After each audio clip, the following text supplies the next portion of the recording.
Did you receive, there was an email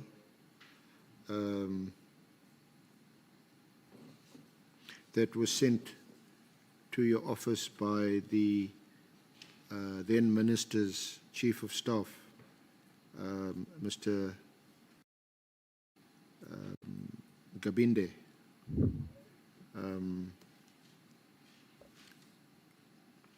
that the matter had been referred to IDAC, and also a further, sorry, if I may just read it to you. It's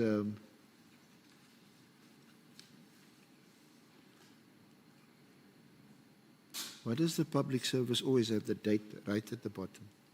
It's on the 11th of November 2024. It's addressed to the Investigating Director, IDAC, referral and request for investigation in terms of Section 27. Attached, please find, for ease of reference, a copy of written correspondence addressed to the Honourable Minister of Police, Honourable Senzo Mkhwanazi, by Member of Parliament, Honourable Fadil Adams. The allegations contained therein implicate very senior members of the South African Police and are viewed in a serious light, and case dockets were registered as per the following case numbers. Then there's one Langplater case number and 3 Orlando case numbers. Due to the nature of the allegations made by the Honourable Fadil Adams, which seem to be quite sensitive and which contains allegations of criminal misconduct, this office requests the Investigating Director to consider investigating the same. Honourable Fadil Adams was advised by the office to await your decision in this regard, and it's signed by Mtokozizi Gabinde, Chief of Staff, 11 November 2024. Do you recall seeing? Honourable Chair and members, yes, we did receive such a letter. IDAC didn't act on that letter because it's not a Section 27 referral. He wrote to us to consider and says it is a Section 27 referral. There is the person who's making the referral, Honourable Chair and members, which is how Section 27 reads, must depose to an affidavit. There was no affidavit. This was Mr. Nkabinde writing and alerting us to a matter. We were approached by Mr. Adams, and when we were approached by Mr. Adams, we then asked Mr. Adams to depose to a Section 27 affidavit. And so even though that letter talks to dockets, we didn't go and get those dockets at that stage because we didn't have a proper Section 27 referral. So we had to get a statement from Mr. Adams after Mr. Adams approached our office. Did you respond to Chief of Staff Gabinde? No, sir. Why not? At the time, I can't, other than the letter had come in, and I think it wasn't much long after that Adams would have engaged with the investigators.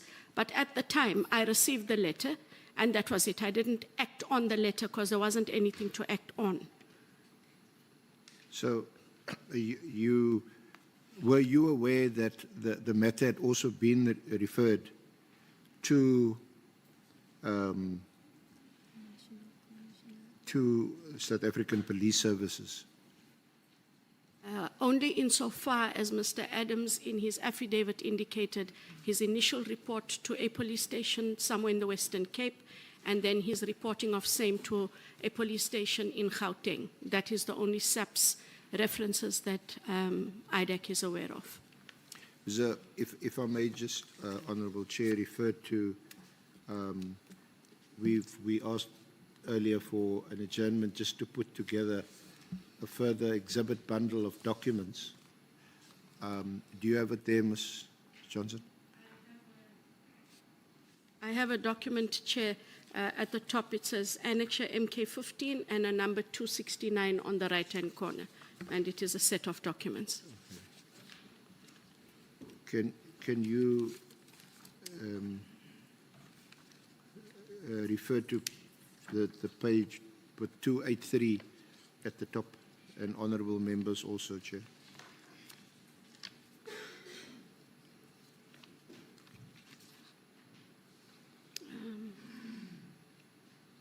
Honourable Chair, if I may ask Council to just read what that letter would start with, because No, I'm referring many just to of them, sorry, I have a 2.8, and then I don't have anything after the 2.8s. There's no 2.81, 2.82, 2.83. So maybe if you just say what the top of that... It appears to be cut off. Yes. Must be crime intelligence. So maybe if you could just give us the heading of what that document would start with, Council, then I know which page I'm supposed to be maybe on. Something. And before that, is there a document with a SEP's badge? Just before that. Before that document. Maybe Tower, it's the next page of the complaints document. I think that the heading complaints. And then it's the next page. There is a document with a SAPS badge, and it purports to be And an then- email from the National Inspectorate Bopela HA Lieutenant Colonel. And then my next page with the 2.8 says NB, And this is feedback the one must with reach the cut-off. office. Yeah. If you see at the top there, there's an email from from Gabindi CM, Yes, dated Friday, 1 November. at 9:04, Yes, I am there. that's the document. So you'll see there that that's an email from Chief of Staff in Kabinde, dated Friday, 1 November. Good morning, Major General Sipola. The Ministry has received this complaint from the Member of Parliament. In order for the Ministry to respond accordingly, please furnish this office with a report in responding to this complaint and the details of the investigating officer who was assigned to investigate these cases. Your report is expected on Monday, the 4th of November. That's to the National Commissioner. And at the bottom, you can see it's from a Sakina Frenchman, but it appears to be on behalf of, and you see on the following page, regards Honourable Fadil Adams. That's the complaint. You see that? So you're not aware that this complaint was being laid also with the Minister Mkhwanazi at the time, and in turn that he was referring it to the police. Not at all, Honourable Chair. Sorry, ma'am? Not at all. And this is also, yeah, okay, that's more comment. I'm not going to raise that with you. Now, if you should, right at the front of the bundle, there should be, it's called an information note, which is addressed to the National Commissioner. I'm afraid it's also cut off, but maybe some of you are lucky to have it recorded there as page 273. The third page. It would be the third page in the bundle, I think.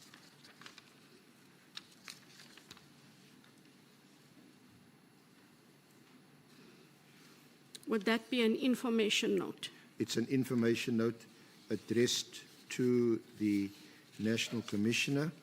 And above the information note, does it say SCS 19/11 of 2024 and?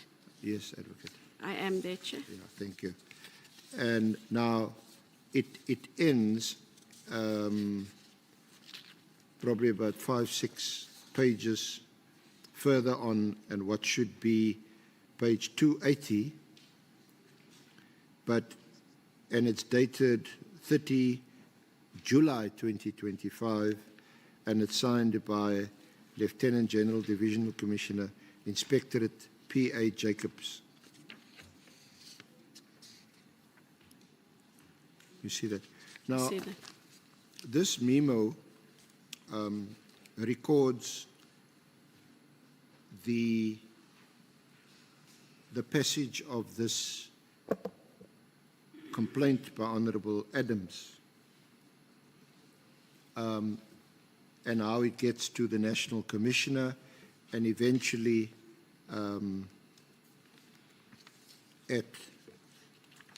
as I said, it concludes with the signature of General Jacobs. You'll see this is headed Complaint Against SAP's Allegations of Corruption and Defeating the Ends of Justice.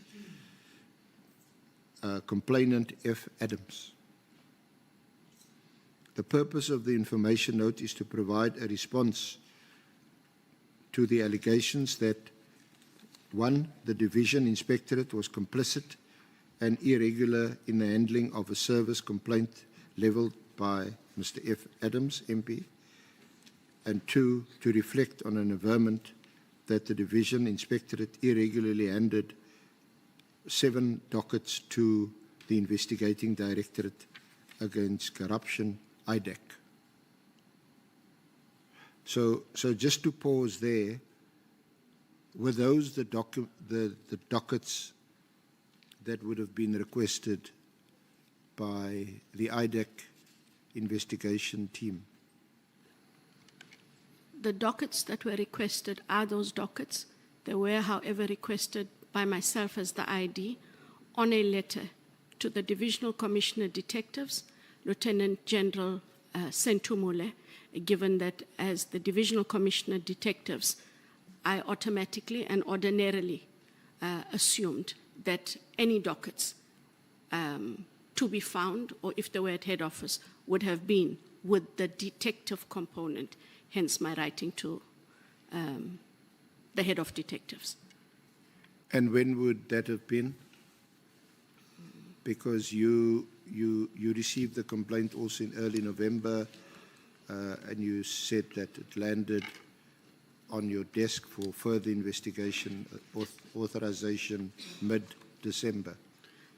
I will, when we do break, ask my office for a copy of the letter, but it would have been soon after the authorization of the matter. But I do recall having written to Lieutenant General Sentumule, and I recall her then ensuring that the dockets were received accordingly by IDAC. And just while we're there, we'll come back to the information note, but did you subsequently request information from the National Commissioner himself and write to him yourself? It is correct, Chair. Once the dockets were received, so this is now in this second phase of the investigation. second phase, Yeah. the dockets are being referred to. We then request to get those dockets. Once the dockets were received, investigations commenced as the matter was authorized. And when we realized, or when the investigation team realized that there were documents that the investigation required, but they fell within the domain of crime intelligence, we then sought to rather subpoena those documents through the Office of the National Commissioner. He is the head of police, and the National Commissioner would have then had to indicate one of two things. Yes, I will adhere to the subpoena, which he did, or he could have said, I cannot allow for these documents to be made available to IDAC, upon which we would have had to consider what legal recourse, if any, we would have had. But we did serve it on him, given the nature of the environment from which we were seeking those documents. And when would that have been? Subject to correction, Chair, that would have been any time from January, February of 2025. We served various subpoenas as and when the investigation indicated the requirement of certain documents, and those documents were either within SAPS or crime intelligence, the relevant subpoenas were issued accordingly. So it wasn't one set of Section 28 subpoenas for documents. It is as and when the investigation highlighted the need to get certain documents from within the police domain. So was it a request in a letter, or was it a subpoena that was served on the National Commissioner? We served a subpoena on the National Commissioner.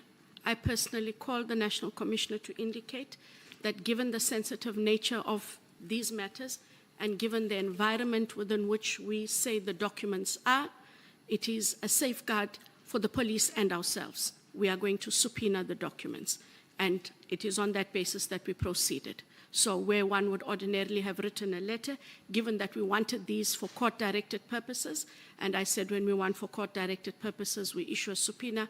However, he is, after all, the National Police Commissioner, made the call to indicate. I also asked the Commissioner who would be the nodal point in his office that would be allowed to receive these subpoenas. And those discussions were had between him and myself telephonically, and I then conveyed to the team to go ahead and prepare the subpoenas for the documents we require. Okay. So when he received the subpoena, your protocol had already indicated to him that he would be getting the subpoena? Absolutely. And so the National Commissioner would have been aware that the head of crime intelligence was being or is being investigated by IDEC. That is so. In the issuing of a subpoena, you've got to set out the allegations, and the allegations will indicate that environment and the level of persons. And so the National Commissioner would, by virtue of just having a read of the subpoena, and because of what we were asking, would have known even if you didn't put the name. Honorable Sangon. Sorry, Chair, just a clarity-seeking question. Are we using documents and dockets interchangeably? So what were we subpoenaing? Was it getting the additional documents or the original dockets? Thanks. Honorable Sangoni, the dockets we requested by way of letter from the Divisional Commissioner, Lieutenant General Sentumule. What we were requesting through the National Commissioner was documents that were not dockets, because we had the dockets. So it was documents and information by way of subpoena. Thank you. You may proceed, sir. Thank you. Thank you, Honourable Chair. And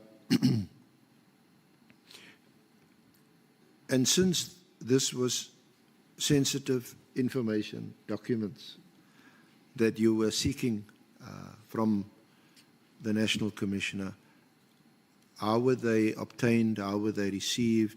Were they brought to you? Did you fetch them? What happened? I just would like to add one more point before I answer the question or respond, Council. I also indicated to the National Commissioner in that telephonic engagement that I do accept that it might be quite a lot of documents, and or not knowing where they might be located, he might require more time. Now, the subpoena gives you a fixed number of days. I made it clear to the National Commissioner that should his office require more time to honor the subpoena, he was more than welcome to indicate so that the requisite extension of time could be granted. When the documents, the first set of documents and the bulk of the documents were ready, the National Commissioner brought them himself in person to IDEC's offices. I wasn't aware that he was going to do that. I was informed by the investigating team on that morning that the National Commissioner was coming to IDEC.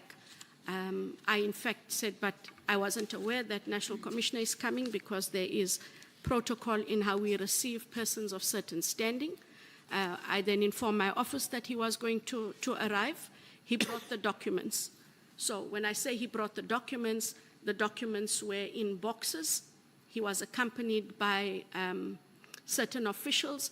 The one official whom I do recall is Major General Marga van Rooyen, because she's a senior member at Legal Services. The both were invited to my office. We greeted. I did indicate to the National Commissioner, Commissioner, it was not necessary for you to bring these documents yourself. You could have sent them or we could have collected them. And the National Commissioner indicated that these are important documents and it is an important matter, and he therefore sought to bring them himself. I thanked him and had him and the people that accompanied him, together with the investigation team, leave my office so that the discussion around the documents, the adherence, whether in full or in part of the subpoena, and anything else be discussed outside of myself. So what was brought, I cannot indicate, but he did bring them personally. So you personally didn't open the boxes or whatever? Not at all. I had no sight of what was in the boxes. It's not my job to do. I have to leave it to the investigating team. Hence, after thanking the National Commissioner, I asked the National Commissioner, the legal officer, other members that accompanied him, and the members of IDEC to go to a different venue within the building so that that handover process and the comparison of what was requested in the subpoena vis-a-vis what was provided by the National Commissioner, that could have been done outside, and that was done. Excuse me. So that would have been in January, February? And that's why I say I speak under correction. The subpoenas would have gone out, started going out from January, February. There were subpoenas in March. I know there were subpoenas in April. But the first time documents were brought, the National Commissioner brought them. And still with your process, I'll come back to the information note, because there appear to be parallel processes. So in terms of your process, what happened after these documents were brought by the National Commissioner to your office? They were then handed to your investigators. What happened next? Honourable Chair, the investigators would then, having access to those documents, would have studied the documents and then put them in those relevant case files, bearing in mind that we had divided them into 6 different matters. So we didn't subpoena each matter and then wait for adherence to the subpoena and then go on with the next. It was a parallel, continued process. And based on the documents that were received, I know that the investigators and prosecutors indicated that there would be follow-up subpoenas because some of those documents were not complete in terms of there would have been other supporting documents that were required. So it was part of an investigative process to which, where I play no part, but which is part of what we do when we subpoena documents across the board. So even if we had to subpoena a cell phone service provider for documents for Mr. X, we always have to do this process. What did the subpoena request? Was it adhered to? Did we get the complete documents? Are they clear? Where do they fit? Do we need to ask for more? So that would have been the process. And then after those documents were considered by the investigating team in relation to what appears to be 6 matters, when did the matter relating to Lieutenant General Khumalo and the other matter that you've also mentioned, when did that land on your desk for authorization?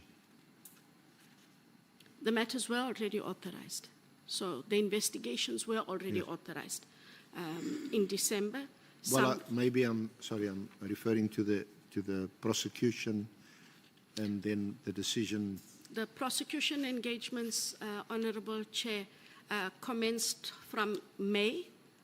I was getting briefings at the status of some of the investigations, and what they did is they worked out for themselves which matters they are able to get ready, and it depended on how much evidence was required for that matter. So the first matter was ready, and at the end of May, first week of June, I received the prosecution memo, received a briefing from the investigation and prosecution team, as is with all of the other matters, asked the necessary questions, made sure that they were comfortable with the decision, and then engage the Director of Public Prosecutions as we should for the enrollment. 2 weeks later, and that would take us to around about the end of June, that then also happened with the matter wherein Lieutenant General Khumalo and 6 others were arrested. And he was arrested in, just remind us of the date. It was the 26th of June. It would be AJ1, let me just be sure. It would have been the 26th of June, 2025, Chair. 26th of June 2025. Okay. You didn't, in terms of protocol, take it upon yourself to inform the National Commissioner that one of his most senior officers was going to be arrested? Or did you follow some other protocol involved when a very senior person is involved? Correct, Chair. The protocol I follow, since I report to and am accountable in terms of my reporting to the National Director of Public Prosecutions, I did inform the National Director that the Head of Crime Intelligence, Lieutenant General Khumalo, and others would be arrested. I do not discuss the merits of the matter with the National Director, but I did indicate that in terms of the Section 27 referral, we had worked out those matters within the ambit of the definition of state capture, but that there were individual matters that dealt across the board with fraud, corruption, and or defeating, and this matter would be enrolled. We did the same, Chair, when it was the first matter that was to be enrolled as well. So each time I inform the National Director that there's going to be a matter that appears on the roll, and that is for all matters. I do not discuss the merits of the matter because I have the discretion as the ID, as do directors of public prosecutions, to institute prosecutions for and on behalf of the state. Did you inform the National Commissioner? I did not. I informed the National Director. Okay. Now, did you inform Lieutenant General Khumalo? We didn't inform him. When he was to be apprehended, he was informed what he was being apprehended for, that IDEC was in possession of J50 warrants of arrest. We asked that, well, the investigators asked that he kindly accompany them. Lieutenant General Khumalo was not placed in cuffs because he was returning from a trip and he was at the airport.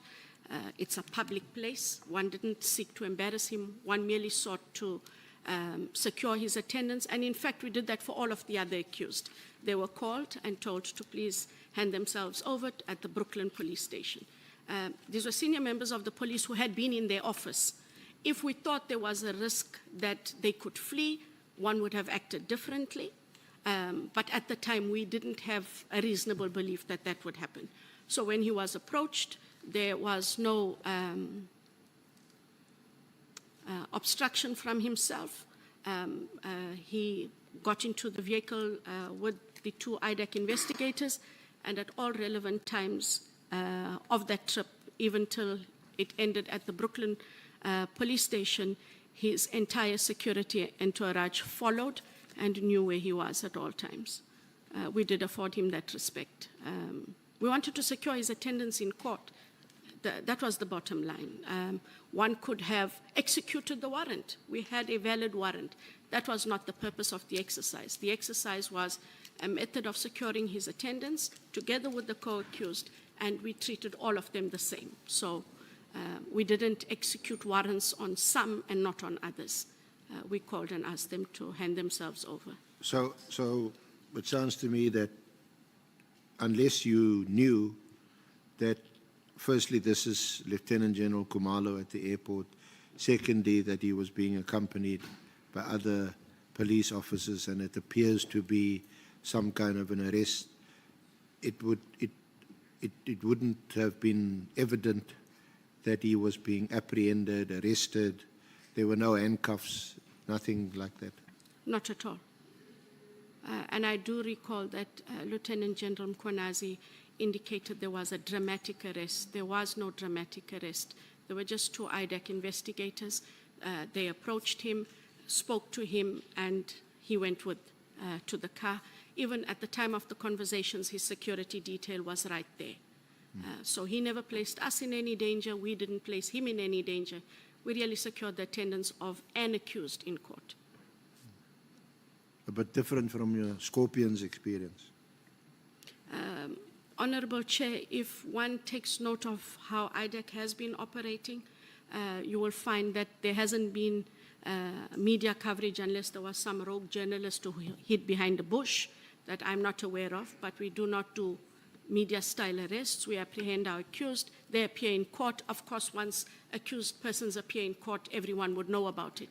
But we sought in all of our matters to be as circumspect as we can be. If there's one lesson IDAC took from how the DSO operated and how not to operate, it was that, which is why I also was at pains to indicate, Honorable Chair, that mentioning people's names without having certainty about the criminal allegations and evidence against them would become highly irresponsible.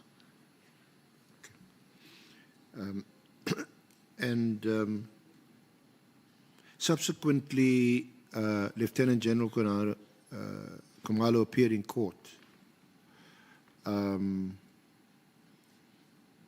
Yep, he would have applied for bail. Did you oppose bail? In terms of the schedule of the offense, you had to read the bail opposition affidavits, but we had agreed to an amount of bail. So would IDAC's own prosecutors be present in court and actually present the case correct.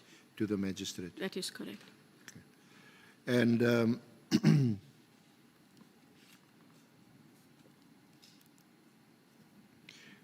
would you, IDAC, have had anything to do with the bail conditions that were set by the presiding magistrate? The investigator would depose to an affidavit. Prosecutor would read that out into the record and would ask for bail conditions. Yes, it's a prosecutor's job to deal with the bail application and bail conditions.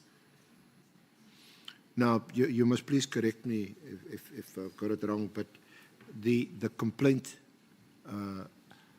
seems to be that, or the effect of the bail conditions ultimately imposed was that Lieutenant General Khumalo and his co-accused would be prohibited from entering their offices, which effectively means that they couldn't do their job as crime intelligence officers. Just your comment on that, either if I got it right or wrong, or your comment. The main interest we were weighing, at least the investigators and prosecutors, was the fact that several of our witnesses are from crime intelligence and in the employ of crime intelligence. And in the process of getting their statements, all had indicated that they had been victimized and were intimidated. What one sought to do, Honorable Chair, through the bail condition was prohibit the intimidation of witnesses. It had that unfortunate effect that the accused therefore could not return to their office. So we had to weigh the safety of the witnesses and the evidence that they would still have to give. So it wasn't per se directed at, we don't want you to do your work. It is the state's duty to protect their witnesses. And one of the conditions is, and we gave a list of names to the court, that these witnesses must not be contacted, etc., etc. That is normal. And part of the not going to the office was to ensure the safety of those. In fact, if you would allow me, Honorable Chair, in the one matter, the first matter, there was a time when General Lushaba went back to the office and the witnesses were a flurry. We were inundated with calls about why were we, IDEC, so reckless about their lives that we didn't inform them. We were not aware he would go back to the office. It's not for me to comment on why he went to the office, but that was the effect of one person having gone to the office. So this is not a thumbsuck. It was the reality of witnesses who were in a very sensitive environment. And our duty is to the witness or witnesses. So, as I understand or the reason for that particular bail condition was to protect the safety of witnesses, material witnesses, in the matter, in the prosecution of Lieutenant General Khumalo and others, and that they were fearing for their safety or lives, and that would be the reason barring them from entering those offices where the witnesses were. And you have one instance where one of the accused had actually gone back to the office, and it caused some, let's call it, consternation amongst some of these witnesses. Absolutely, Honorable Chair. And we all know that they're currently in court applying for an amendment of the bail conditions. Should the court find in the favor of the accused, IDEC is going to have to decide with the National Police Commissioner, what do we do about our witnesses who find themselves in that environment? That would still be a concern. We'd have to honor the court judgment, but we have to protect our witnesses. And that would be a conversation to be had. So if the court decides against us, we'd respect the finding, but it wouldn't take away the initial reason why the condition was set or requested. Now, this is obviously based on media reports, so you can ignore it or reject it or respond. But did they go back today to seek an amendment to their bail conditions, and did it relate to this issue of access? That is correct, Honorable Chair. The application for the bail amendment did start some time ago. I think it started in October. But given the Nhlanhla Commission and the fact that Lieutenant General Khumalo had to testify, etc., the matter moved itself along. And today was the first agreed to date for the court to continue to adjudicate. However, what also happened is, given the aspersions cast on the presiding officer who agreed to those conditions, the presiding officer decided, well, his name was being dragged through the mud, and so he would have to step down. And that caused, again, a disruption in terms of proceedings and process. So did a new or newly appointed presiding officer, was he or she appointed today to hear the application for an amendment? On the previous occasion, when the name of the presiding officer was made known at the Nhlanhla Commission of Inquiry, the presiding officer came into court, the original one, indicated that he would rather step down. He will also be applying to the commission to testify because of the aspersions cast on himself. There was an adjournment of the matter, and then another presiding officer was brought in to indicate that the matter is being postponed to today, and that today there would be a new presiding officer. However, the state applied for a motion application indicating that this would really waste time and is not in the interest of justice. This matter was already part heard, and that the original presiding officer who was dealing with the bail amendment should finish the matter. And that application was filed in the High Court. I'm not aware of what is happening in court at the moment. I'd be able to get feedback when we are done for the day to find out if a new presiding officer was in fact allowed to proceed, because it means everything starts from scratch, and that prejudices all the parties, state and defense included. What consideration, if any, went into the fact that effectively our crime intelligence was now hamstrung by our top crime intelligence investigators being barred from office. They haven't been suspended from work, they haven't been dismissed, but because of a bail condition, they cannot perform their functions, which is so crucial to the criminal justice system. What I can say, Honourable Chair and members, is they are not physically there, but they are still within the employ of SAPS. I have no doubt that they continue to work and or engage with colleagues, albeit not the witnesses that they were barred from engaging with. But crime intelligence is not hamstrung. There are acting persons that are carrying on with the job and have continued to do so, including a Major General who's acting as the Divisional Commissioner for Crime Intelligence. In all of those positions of the current accused, there are persons acting and the work continues. The National Commissioner himself has not indicated to IDAC that, unfortunately, crime intelligence, which is such a key component, cannot do its work. Rethink your stance. That has not happened. And I suppose since COVID and so on, provided they were also barred from accessing information online, that presumably is such an important component, is having access. Obviously, they've got restricted access and passwords and stuff like that, that you and I can't access, but that remains in place. Unless is that someone not the can case, tell sir? me otherwise, I do believe it remains in place. I do believe that they, not I do believe, I am aware that crime intelligence officials, and this was reported to us by our witnesses, do meet with the Divisional Commissioner, Lieutenant General Khumalo. So people can leave that office. There's nothing that precludes the Divisional Commissioner from engaging his staff, from doing work, but they are acting, that notwithstanding. So it's the physical location because of the security of witnesses.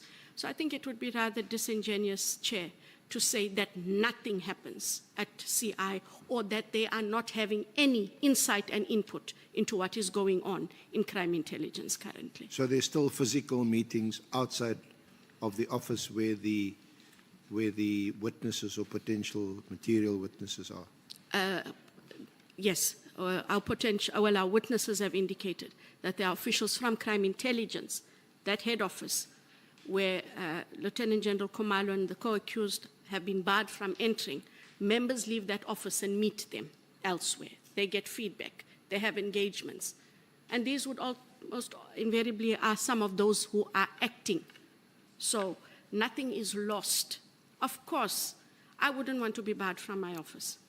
And so I accept that it was an unfortunate consequence of wanting to protect the witnesses.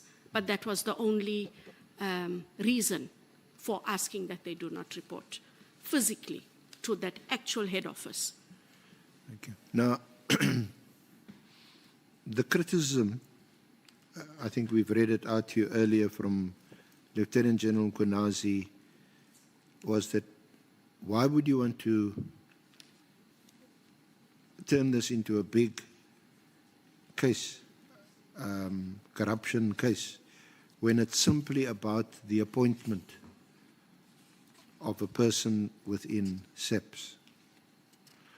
Now, I know that you are limited in terms of what detail you can give us.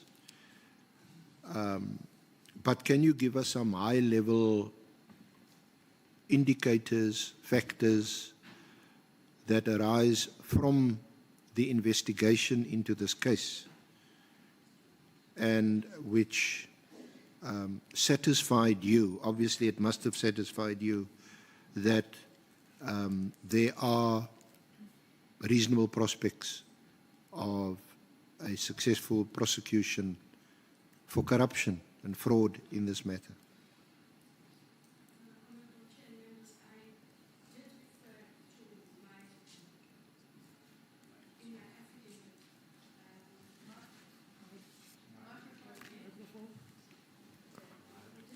There's been some interference with your microphone. Advocate.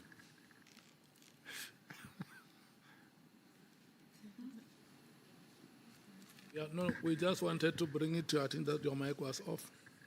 Thank you, Chair. Maybe it's that part of the afternoon. Although I know I'm going to be here long hours.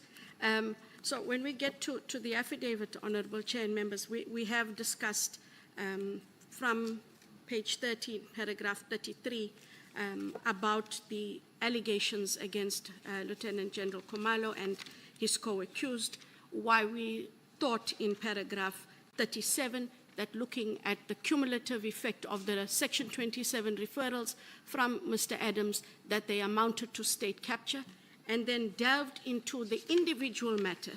And so in terms of the individual matter, we indicate in terms of AJ1, which is attached here too. And I think if the Chair and members would allow me. AJ1 is the charge sheet. The charge sheet. The charge sheet, AJ1, if...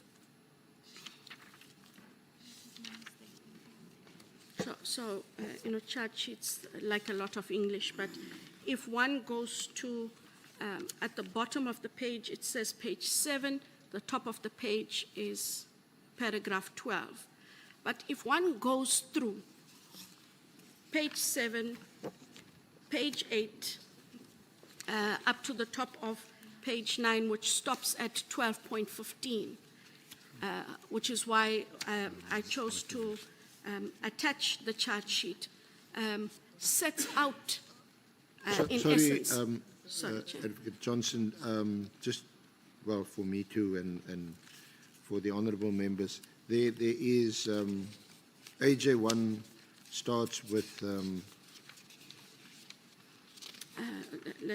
what is called the charge sheet. Yes. But then it's all the court appearances. Then there's and bail receipts. And then there's another document that says charge sheet. Yes. That is the document, sorry, Chair, that which names the accused and which gives a summary of the charges. Yeah, that and when you refer to the pages, it's at the bottom. It is at the bottom of that document. Thank you. Sorry, thank you, Chair. And it is attached so that it indicates throughout the document who the accused are. It sets out the provisions of the Corruption Act, but more pertinently then, from page 7 up to the top of page 9, Honourable Chair and members, it sets out what the state alleges that the accused collectively did and did not do. And what it talks to is non-compliance with, at paragraph 12.3, the National SAPS instruction in summary 11 of 2017, which deals with the appointments to posts in the SMS, where it sets out appropriate managerial experience, competence, and suitable, which means suitability of candidate, amongst other relevant factors to be considered by the selection panels. 12.4, that the selection panel was chosen by accused 1, and it comprised of accused 1, which is Lieutenant General Khumalo, as the chairperson, and other panel members, which were the co-accused. And if we can go to paragraph 12.7, so that I don't waste time, it was discovered that accused 1 and 5, accused 5 being one Sydney Zwelithini Gabela, and I can mention the name only because it is there in the charge sheet, which is a public document, are well known to each other, as is evident because accused 1, in applying for his security clearance, had the person as a reference. And we say that so that throughout you are able to see how the accused grouped themselves in a manner that sought to circumvent the processes. And by putting themselves in a specific grouping, they knew what they wanted to achieve. They knew which person they wanted must get the post, and that is what the witnesses will tell us. 12.8, accused 1, 2, 3, 4, and 5, acting in concert, shortlisted 5 candidates.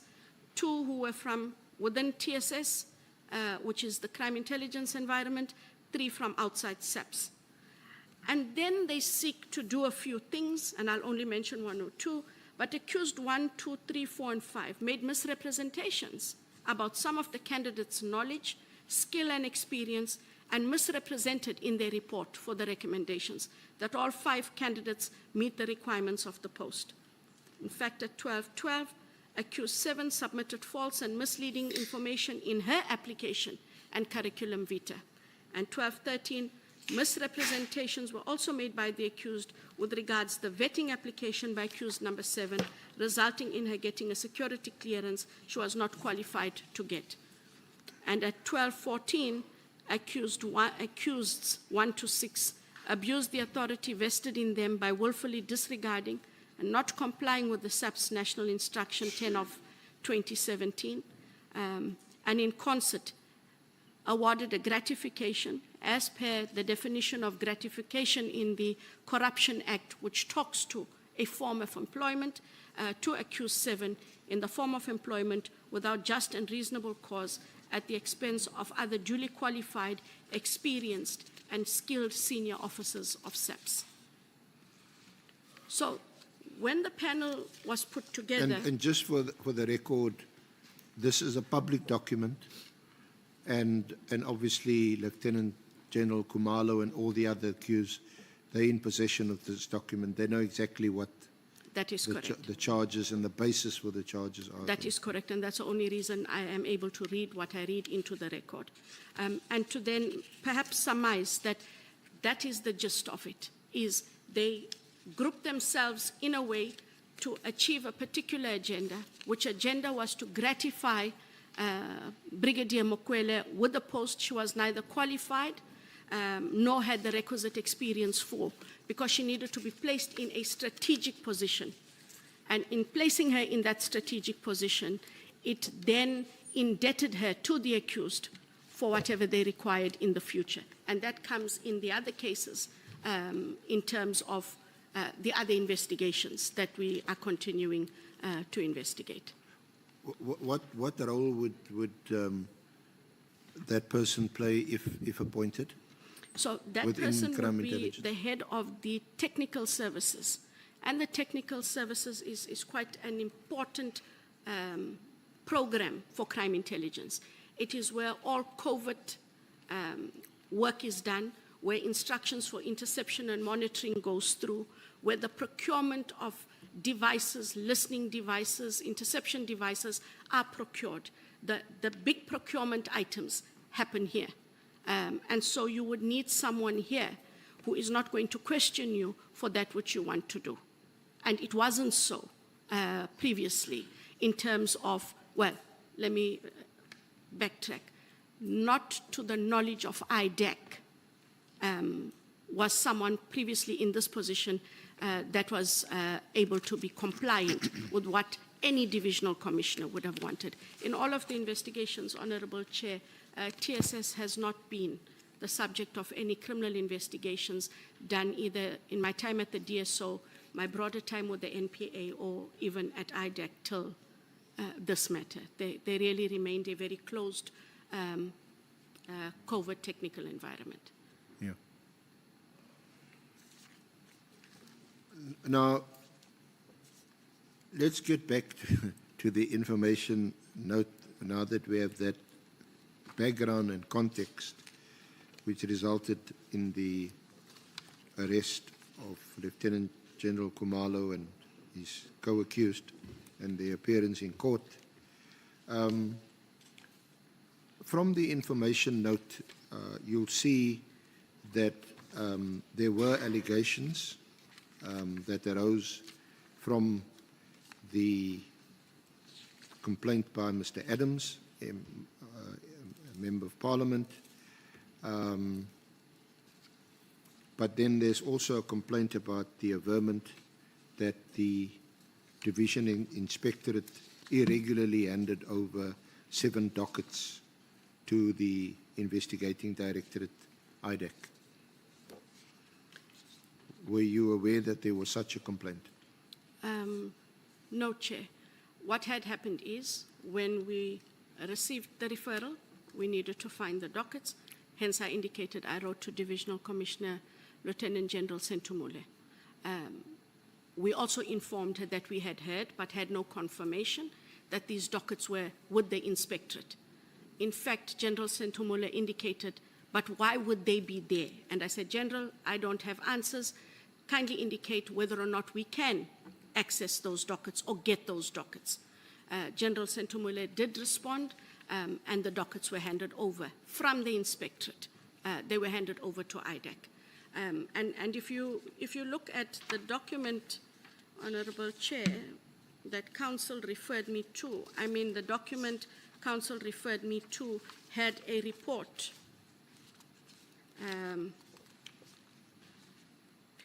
from Lieutenant General Jacobs.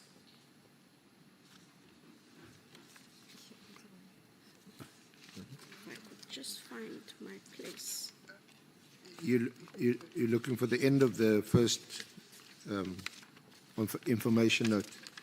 Yes.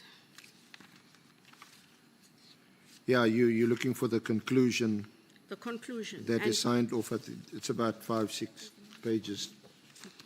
But the gist of it, as I have in my recollection to the National Commissioner, he says there was nothing untoward in the obtaining of the documents, And where is that? in the obtaining of, I correct myself, Honorable Sangoni, in the obtaining of the dockets from the inspectorate. Yeah.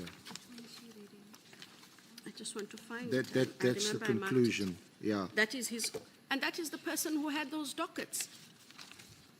In fact, And I it's did annoying. find it, if I may. It says, there is actually, yeah, this first information note, Honourable Chair, Honourable Members, is a summary of other documents that's annexed to this note.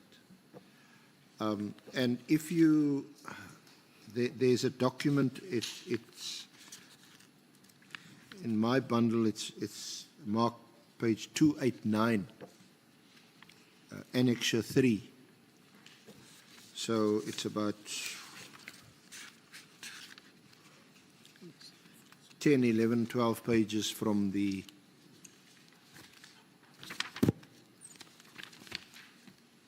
got it. Okay. Sorry, Chair, the one you refer to now is 289 at the top right, marked Annexure 3, SCS 20/11/2024. I have that. Information note to the Divisional Commissioner, Legal Services, because this matter was referred on advice by the National Commissioner to Legal Services, and then there's input here from Lieutenant General Jacobs on the 20th of November relating to the complaint, and it's for legal advice, for an legal opinion of criminal dockets opened by the complainant. And you'll see a summary there that he opened in the background section 3 criminal dockets in Cape Town Central SAPS, but has learned that, quote, there has been interference from the SAPS provincial office. He thereafter opened 3 criminal dockets at Orlando SAPS, Gauteng, but it's also learned that there's been interference from the SAPS provincial office. The National Commissioner has instructed that the report is provided in terms of the allegations that the SAPS is derailing the criminal allegations levelled by the complainant. A report was compiled wherein the allegation that there has been interference from both provincial offices and were reported to be unfounded. It was also reported that this office is in possession of the 6 dockets opened by the complainant. And then the memo discusses these claims. The criminal allegations in the 6 cases which are opened are levelled against Lieutenant General Kumalo, Major General Lushaba, Major General Madondo, and Brigadier Ngube, and are centered on 4 specific matters. namely abuse of the Secret Services account, cover-up of a criminal incident linked to Valeria, failure to address Major General Madondo's results of the polygraph examination, wherein 2 incidents of tax evasion were uncovered, practices of nepotism.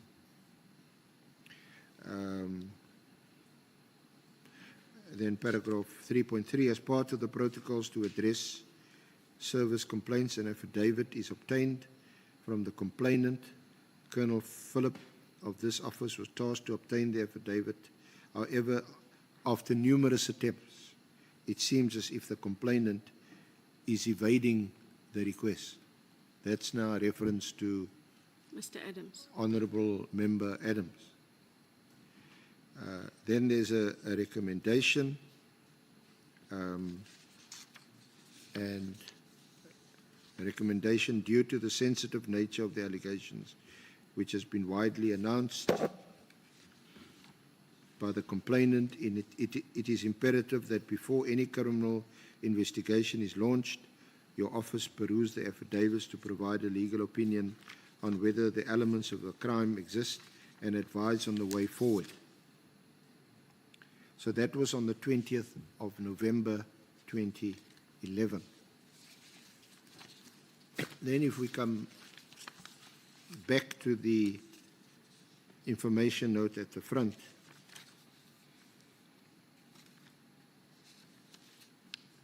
we'll see the role of the inspectorate is discussed on the second page. The findings of the service complaint investigation, those are the 4 dockets, the one in 4 of Orlando, opened in Orlando, 3 Cape Town, 4 Cape Town dockets, case numbers. And then again at 4.2, various attempts were made to conduct an interview with Mr. Fadil Adams, MP, but due to the complainant's schedule, no appointment could be secured. The purpose of the requested appointment was to obtain an affidavit in terms of the allegations and determine if information alluded to in the affidavits contained criminal dockets, in the criminal dockets, was in possession of the complainant. Colonel Philip submitted an affidavit to support the attempts made to secure the appointments. Then a report was compiled. Then at 4.4, the 6 above-mentioned dockets were provided to the Division Legal Services to provide a legal opinion on whether the elements of crime exist and advise on the way forward. Then at 4.5, an extract of the report received from Legal Services indicated the current information contained in the dockets is scanty and too vague to formulate charges against any suspects. As a result, Legal Services is unable to confirm that the required elements of any offence are contained in the docket.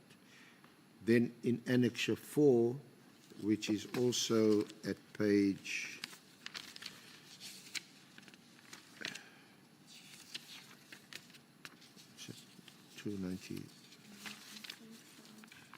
293 for those who have the paginated bundle.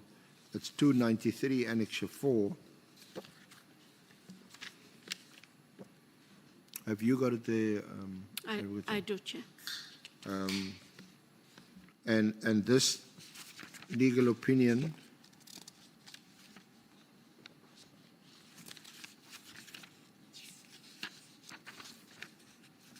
is dated the 11th of December 2024. Quite a few things happened in December 2024, it seems. But so you'll see, and right at the end on page 296, paragraph 13, the current information contained in the dockets is scanty and too vague to formulate charges against any suspects.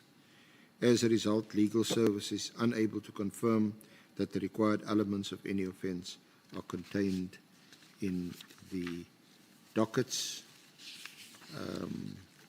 So just at random, I'm sure honourable members will pick up on some of the detail. For example, at 3.4 on page 294, no details are provided regarding the identity of the friends and family members of Lieutenant General Khumalo who were allegedly appointed in the division. This would at least have enabled the investigation into the allegations.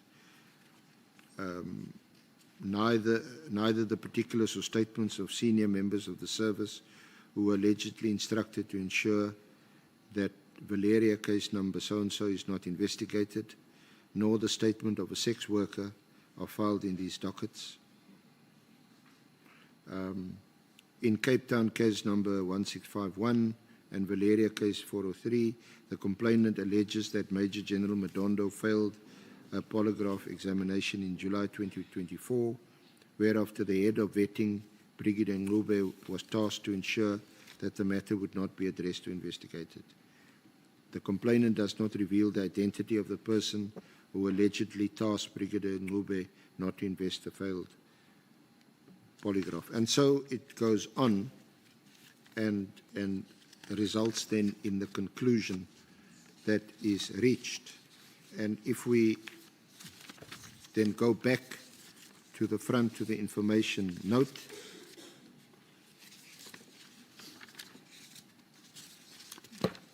we'll see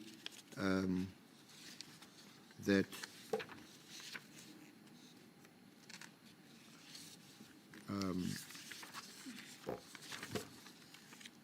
that following a process followed that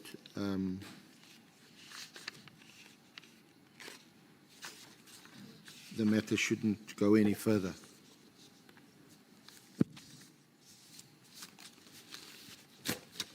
Advocate Johnson, so one, your response, there appears to have been some parallel investigation, and two, that investigation contrasts markedly with the IDAC investigation,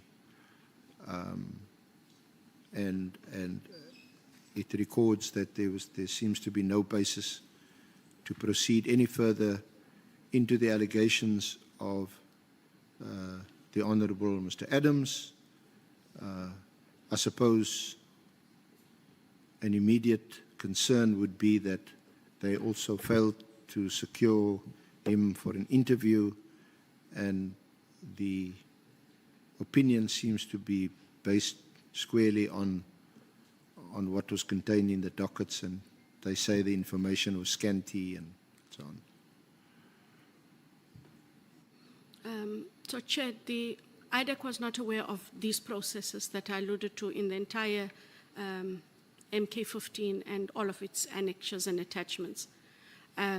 Because when IDAC requested the dockets through the Office of Lieutenant General Sentomule, if this, and I'm not saying that this didn't happen, what would have made sense if IDAC was informed that they should please wait, there is a process to deal with this matter, given that there is a complaint that has been escalated to the Office of the National Commissioner. Of course, we would have waited. We were not informed that there was a process to look at the allegations and or the unhappiness of Mr. Adams. Not at all. The dockets were handed over. And it is so. Those dockets, in all likelihood, in the form that they were in at the South African Police Services, were scanned. And they were unable to apply, or well, they applied their minds, but could not come up with the requisite criminal charges. I'm not disputing that. But that must be borne out by the fact that for whatever reason, and the attempts they made, or the kinds of attempts they made, Honourable Chair, they did not secure an audience with Mr. Adams. IDAC was able to secure an audience with Mr. Adams when he referred the matter in terms of Section 27. IDAC was able to sit with him, to take his affidavit and to fully understand the allegations that he was making. That was an opportunity the police did not get. I accept that if they got that opportunity and or asked for that opportunity and went ahead with it, there's a real likelihood those cases would not have ended up in the IDAC space because the police would have done their work. So I'm not blaming anybody. I'm just saying we were not aware of that process. And I would honestly, in fairness to the colleagues at SAPS, one would have expected them to bring it to IDAC's attention, that they were vested in dealing with this complaint. Honorable Sangweni. Sorry, can I just confirm what is the date that on which Mr. Adams referred the matter to IDAC, firstly, and then secondly, the charge against accused 1 to 6. I know that 7 has an additional charge of corruption. 1 to 6. Thank you, Chair.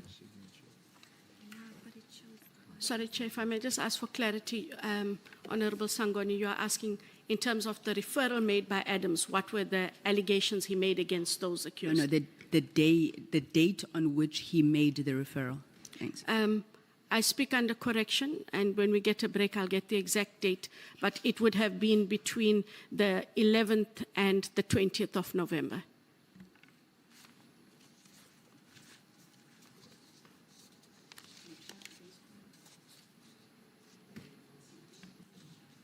What is General Khumalo charged with?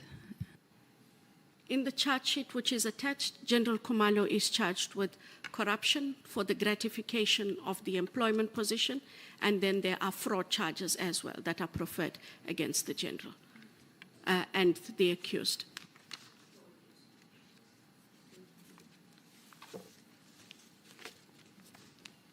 Honorable Mngango, Honorable Skwasana. Well, thank you, Honorable Chairperson. Good afternoon, Advocate. I'm just wanting to get some clarity here that the information contained in the annexure document actually gives us a process that actually had been undertaken by the police after they had actually received is it the dockets? I don't know whether the dockets from Mr. Adams. So it actually outlines the processes. Now, in the evidence here that is presented to us, the documents are actually reported to have disappeared. In the light of what actually is contained here, would you still say that the documents had disappeared? Sorry, Chair, I seek clarity. I'm just slightly confused about what documents do you refer to, Honourable Member? I mean, I don't know whether it is, you guys call it dockets. The dockets, Honourable Member. Yes, Yes. Dockets, yes. In your statement, in your evidence in chief, you are actually saying that those dockets were missing. Nobody knew where they were. And then here in this annexure, the annexure is actually outlining the process that indeed these dockets were being attended to in November and right up to December. So my question is, would you still maintain that the dockets had disappeared, as you have actually said in your evidence?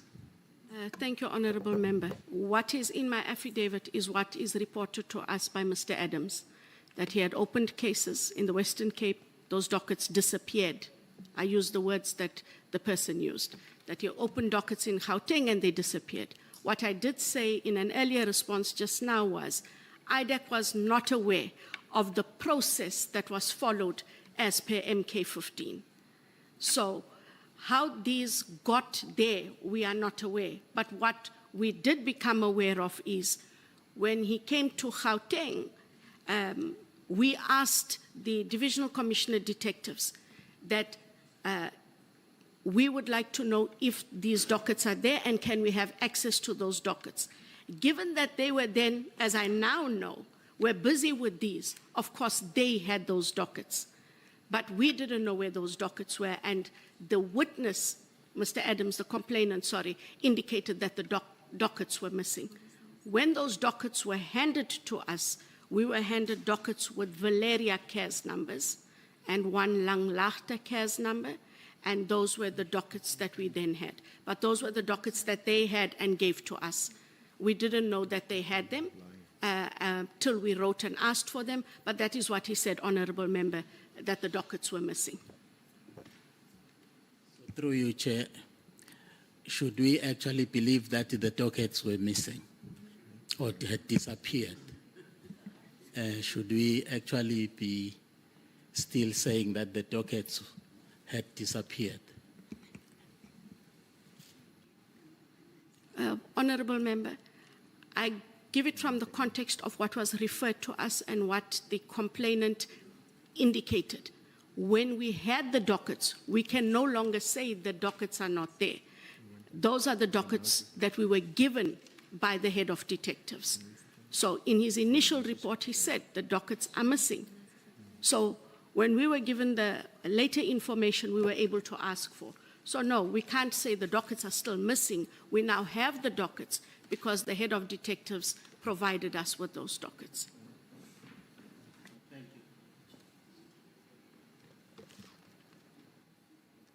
you. Nhlanhla and then Matthys. Thanks, Chair. In the same docket kind of questioning. Mr. Adams opens a case in Cape Town. 2 days later, Mr. Adams opens a case in Gauteng. When did he lodge a complaint with IDEC? And when did IDEC receive the dockets? Thanks, Chair. Thank you, Honourable Nhlanhla. He referred the matter to IDEC in the middle of November, and IDEC only requested and received the dockets after that. I indicated when we take a break, I will make sure that I get a copy of that letter written to General Sentamole to indicate that we were requesting the dockets. So he registered dockets. When you look at the CARES numbers, they say CARES something stroke 10. So he registered his dockets in October, but he only approached IDEC in the middle of November, and we got the dockets after the referral. So Mr. Adams' evidence is that in month-end October, he registered cases, but already, which is a probably about 17 days, 15 days, his evidence is that dockets were missing in between those days. That is what he referred. Okay.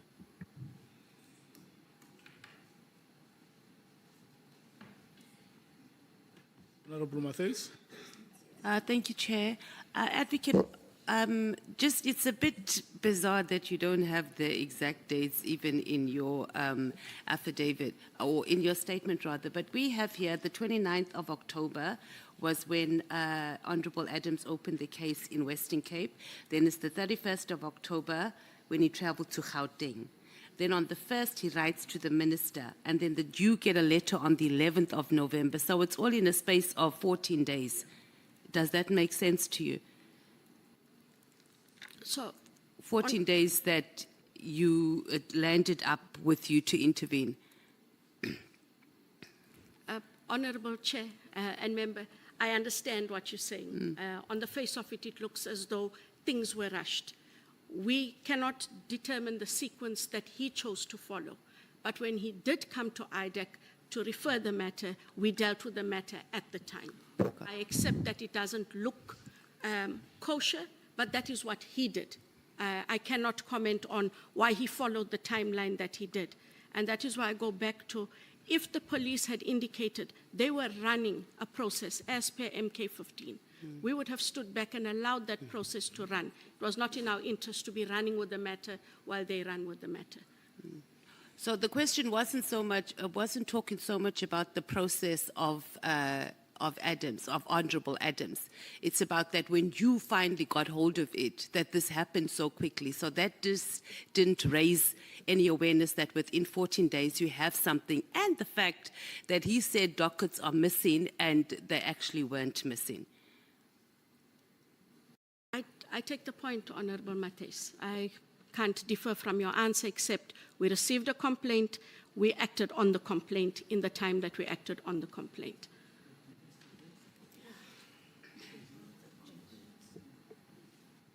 Honorable Sangon. Thank you, Chair.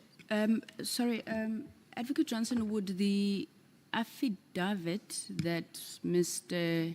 Honorable Adams would have had to depose as part of the Section 27, would that be a public document? Would we be able to be furnished with that document? If the chair can put his... Yeah, respond to the question and then we'll go to the next. Your microphone is on, so I couldn't Okay. press the... Sorry, Chair. The document is not a public document. If it was, I would have brought the document with it. It forms part of the investigation and forms part of that process. It's not a document that has been disclosed. Can I follow up, Chair?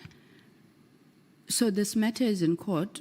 Would it not be part of the court papers and therefore a public document? They aren't part of the court papers. Honorable Malim, are you fine? Okay. SC, I think Thank we you, are Chair. ready to proceed. Thank you. Advocate Johnson, did you have any interaction during the course of 2024, after July 2024, and in particular around November 2024, December 2024, with Minister Mkhwanazi and or his Chief of Staff? Not that I can recall. I hadn't had an engagement. Not that you can recall, or is it possible that you may have? I remember that, not with Minister Mkhwanazi, no. I hadn't spoken to his Chief of Staff, not So, from my own recollection. and the only contact, is it your evidence, the only contact you had with Minister Mkhwanazi's office was that letter you received from Chief of Staff in Kabinde? There had been occasion for IDEC to write to the minister. There had been a complaint from his Chief of Staff about a member of IDEC. And as the head of IDEC, we asked the Chief of Staff that the allegation he makes is serious. He must depose to an affidavit or a statement so that that matter can be referred to be investigated. That was the level of engagement. The Chief of Staff sought not to engage. He refused to depose to an affidavit. And what the ID did was write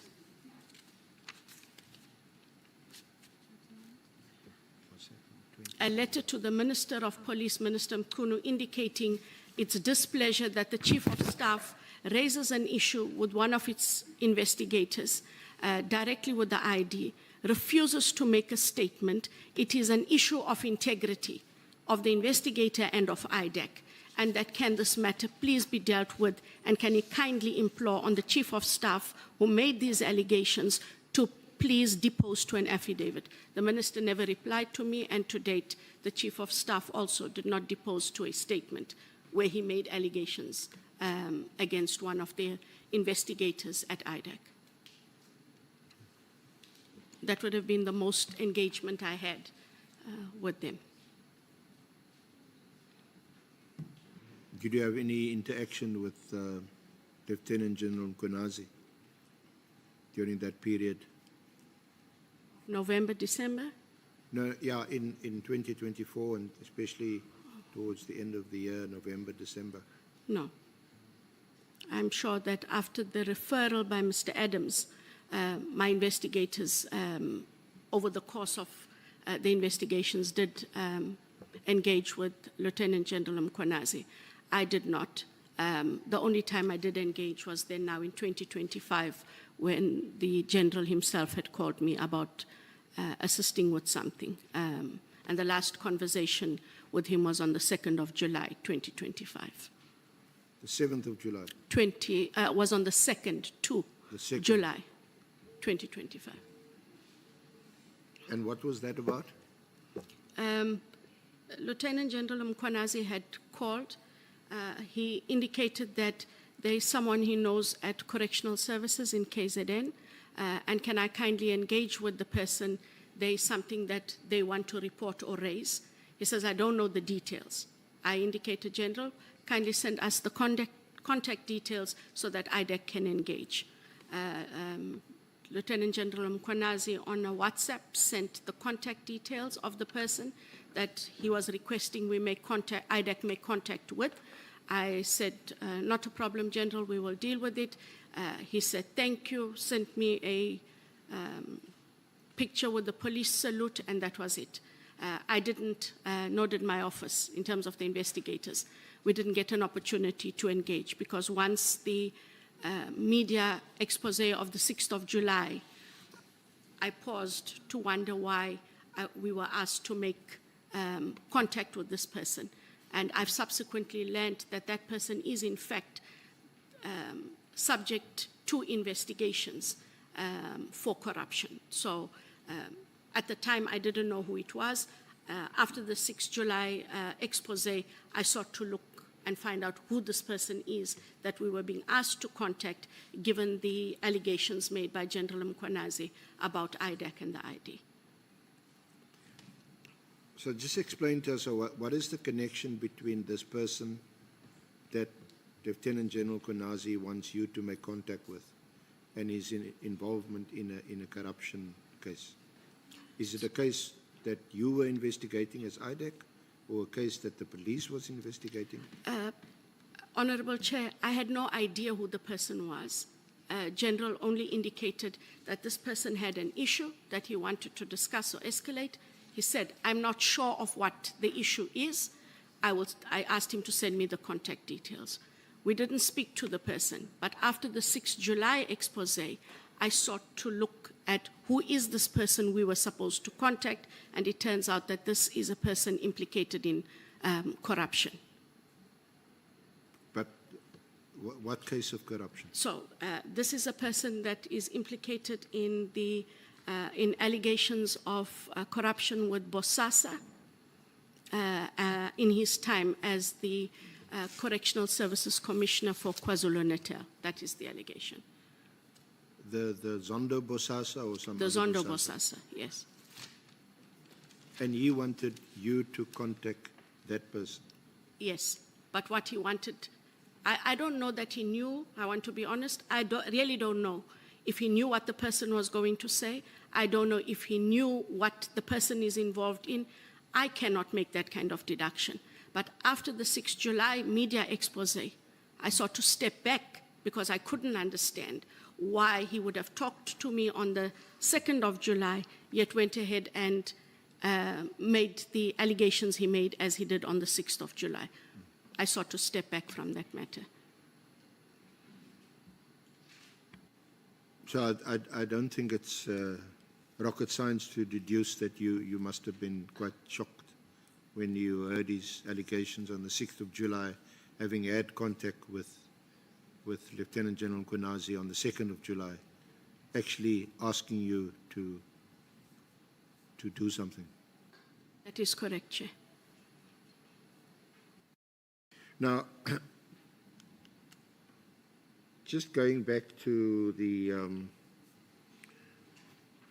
legal opinion that was provided to the National Commissioner, it was also dated 11 December 2024.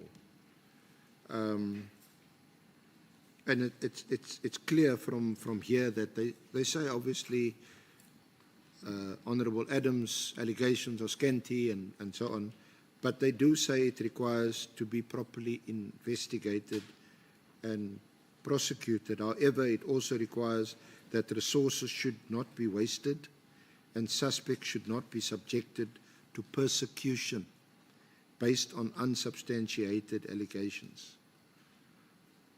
They acknowledged the seriousness of the allegations. They said, while these allegations made by the complainant are serious in nature, they are unsubstantiated at this stage. The complainant's statements can be described as vague accusations rather than an account of factual details that fall within the complainant's personal knowledge. And then they say the current information in the dockets is scanty and too vague to formulate charges against any suspects. As a result, legal service is unable to confirm the required elements of any offence. Any offence are contained in the dockets. But subsequently, you or IDEC, the investigators, did engage with the allegations, obviously interviewed witnesses, gathered further information, and they presumably satisfied that there's a case to answer. It is correct, Chair, insofar as the two cases that are now enrolled. The other cases must still be assessed once those investigations are complete, and I cannot tell this House that there would be sufficient evidence or insufficient evidence. We'd have to adjudicate those matters on the evidence based on the investigations. So what would happen with those cases, I am unable to indicate.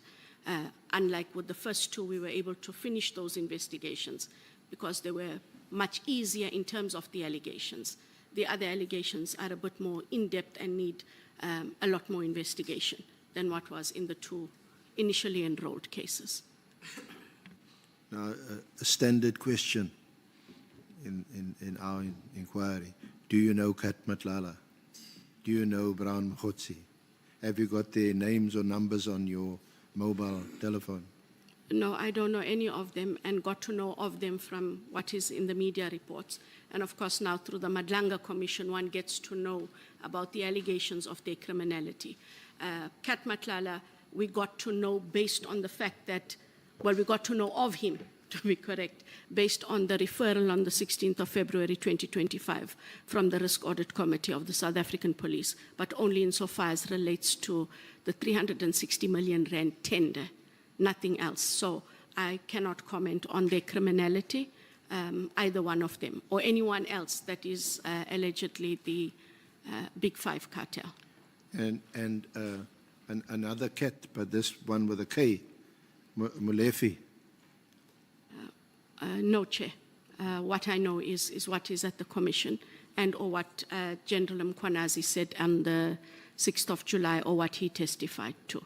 Were you aware that Mr. Molefe's place was raided on the 6th of December 2024?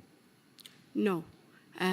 After the fact, yes, as it now plays itself out in the media through the Commission.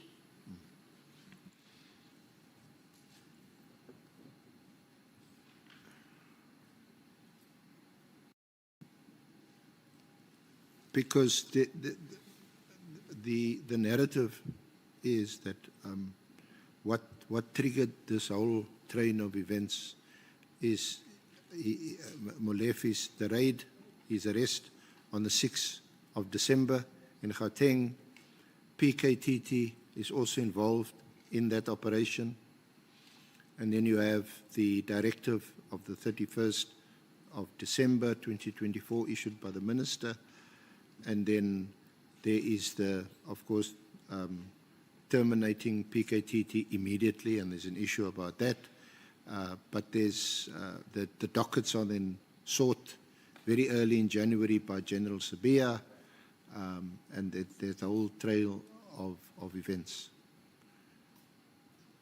Honourable Chair, it is rather unfortunate that were the conclusions that were sought to be drawn. IDEC received a referral from Mr. Adams. We continued with that investigation. In February, we received a referral from the South African Police Services into the tender irregularities of Kat Nhlanhla. We proceeded with that investigation. if it hadn't played itself out in the media space at the time about his devices being seized, we would have carried on with our investigation till the investigation dictated a need to conduct a search and seizure in terms of a cyber warrant and then in terms of a normal warrant for documents. What their allegations and involvement are in other criminal matters, who's investigating those matters, are not of interest to IDEC, nor were they within the purview of IDEC. And the only way we came to know that the PKTT was even involved in the Nhlanhla matter was the National Commissioner who directed that the 2 cell phones that were seized from Nhlanhla were with Lieutenant General Khumalo's team, and that he had arranged and facilitated that those would be brought to IDEC and the cyber expert for download. That is as far as the knowledge is concerned. Everything else that we do know about the PKTT has played itself out as it has in the media. Be it the letter, be it the request for dockets, why they were asked, when they were asked, were not within our purview, and it has nothing to do with IDEC. And we had no right or reason to be involved in any of those. And if I could just say one final thing, if the police had not referred Honorable Chair and members on the 16th of February 2025, if they had not referred the 360 million rand tendered to IDEC, IDEC would not have had any matter against Cat Nhlanhla. If they chose to refer it to the DPCI as an example, we would have had nothing to do with any investigation into Cat Nhlanhla, and we don't have investigations against the PKTT and or Mr. Molefe or anyone else that is mentioned as part of that group.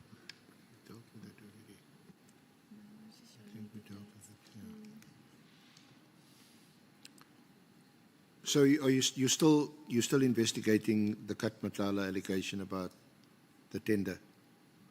Only the tender, yes. The 360 million rand SAPS tender awarded to Medicare 24. That is the investigation, not anything else.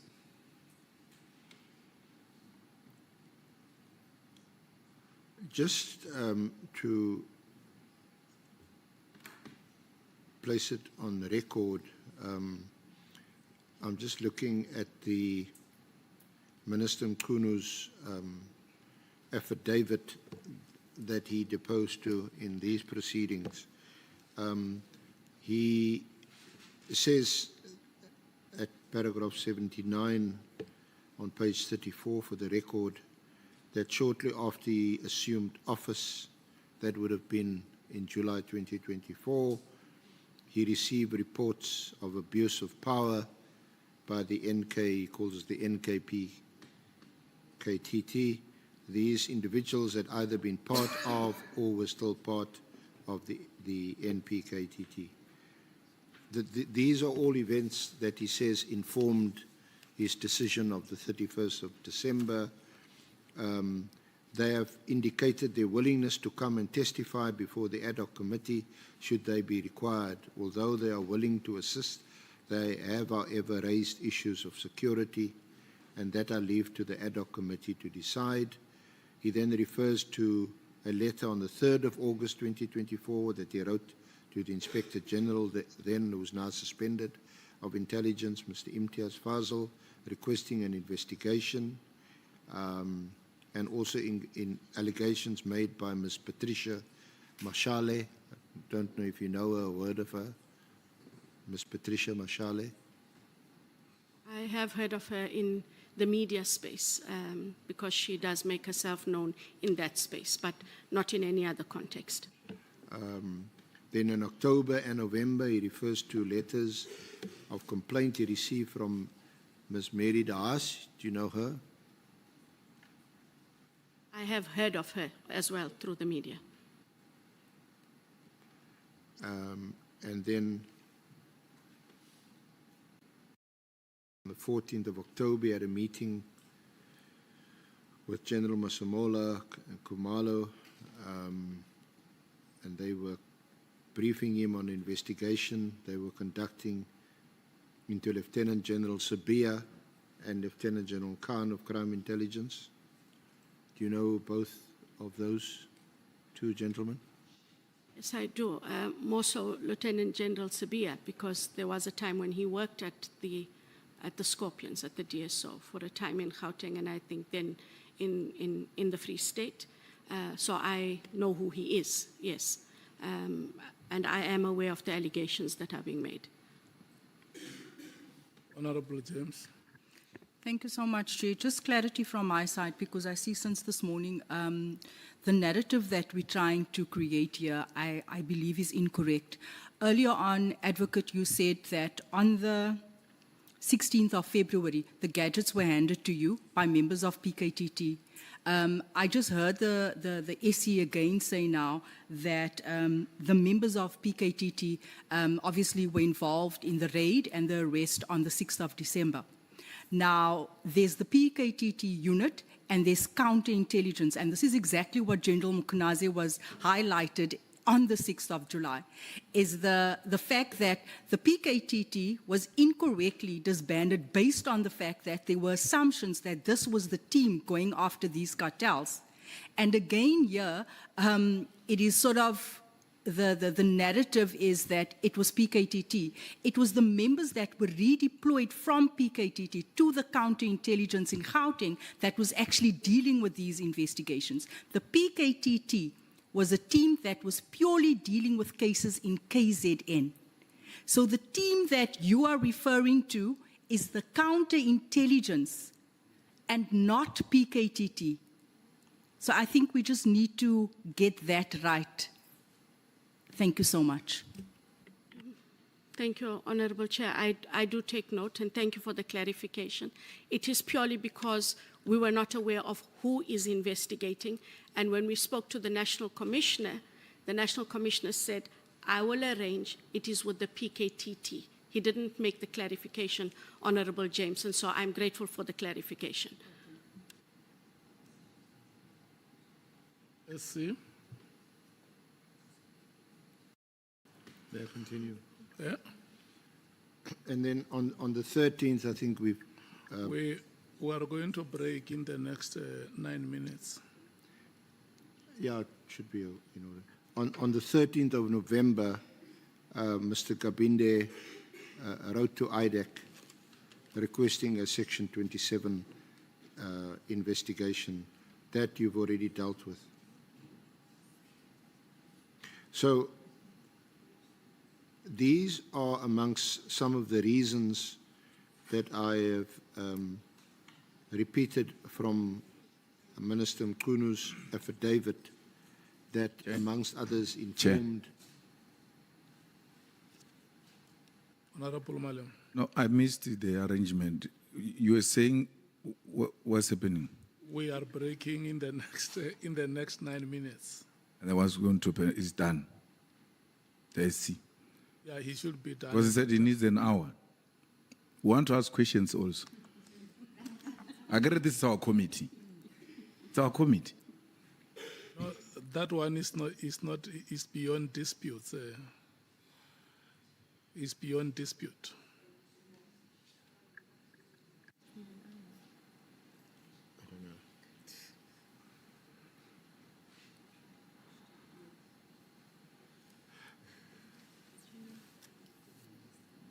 Let's proceed. Let's see. Advocate Johnson, I think at the outset, I asked you about your knowledge of the PKTT or the NPKTT, and when did it first come to your attention or your knowledge of the existence of this task team?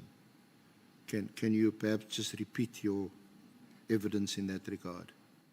I indicated, Chair, that when Lieutenant General Mkhwanazi on the 6th of July indicated that IDAC had arrested a member of the PKTT,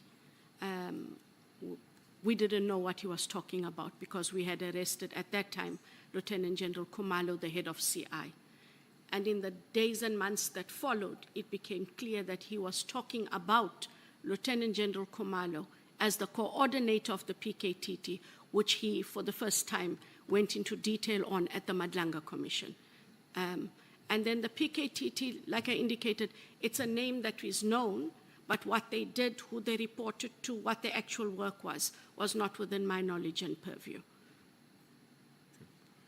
We didn't have any reason, even when I was not in IDEC, I haven't had any reason to work with the PKTT in whichever shape or form. Then just an item lastly that you said you could speak about after lunch is the demographics in your office or That is the correct, statistics. Honorable Chair. The staff complement, which includes myself, is 128. Of that, in terms of the gender equity, 65 are male, 63 are female. In terms of the racial demographics, Indians, 16, 1-6. African staff, 91, 91. White staff, 18, 18. Colored staff, 3. Those are the demographics, Honorable Chair.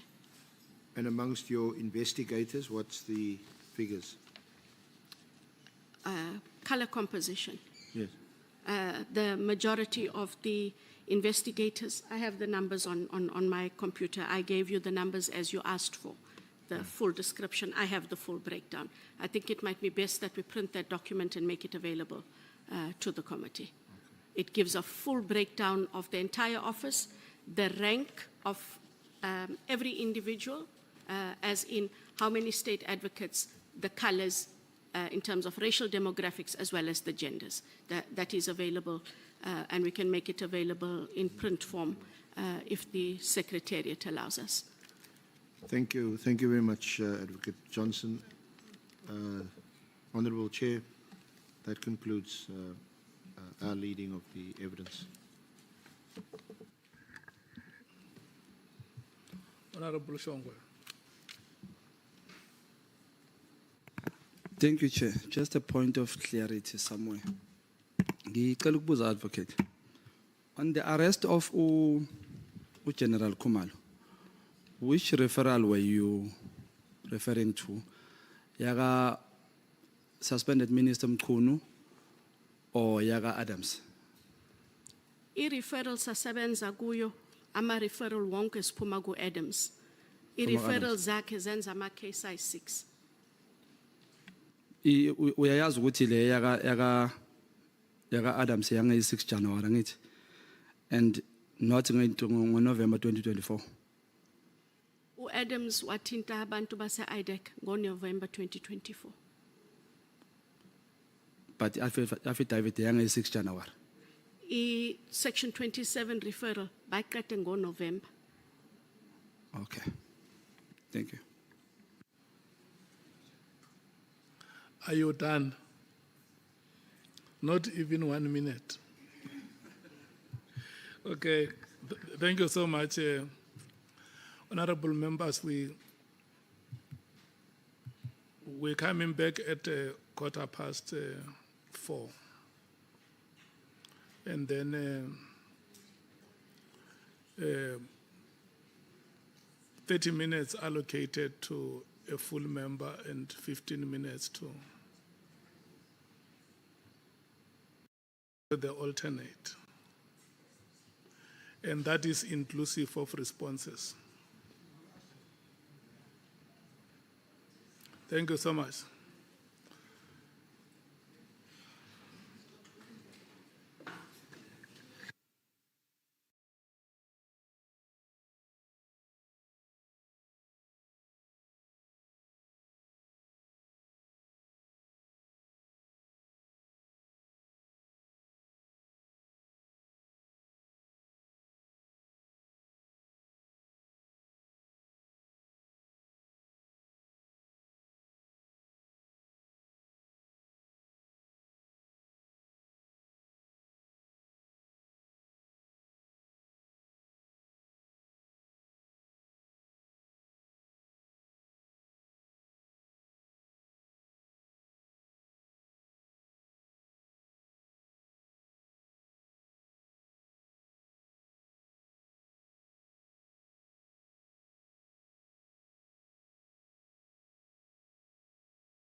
I want us to run until the Democratic Alliance or the EFF and have a break somewhere before 7. So it is in your hands. Honorable Sangoni, your hand is up. Yes, Chair. No. Before we start, I think before the break, Advocate Johnson had said she would look for that date of the referral. So I just wanted to check if we were able to get it. Thanks. Advocate Johnson. Honorable Chair, the matter was, the formal Section 27 referral was 22 November 2024. The Section 28 authorization was then the 6th of December 2024, and the dockets were collected and or handed over on the 9th of December 2024, Chair. Okay. I hope that helped, Honorable Sangweni. So honorable members, the time allocated to you, it is not compulsory that you must use all the minutes. If you have run out of question, you just pass the microphone to the next speaker.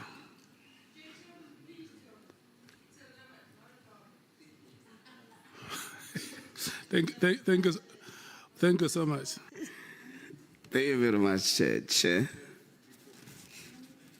Honorable Malema has a point of Honorable Malema. No, you like telling us this is your time and all of that, but you don't tell our visitor that we're sharing that time. So when she answers, she must be very considerate.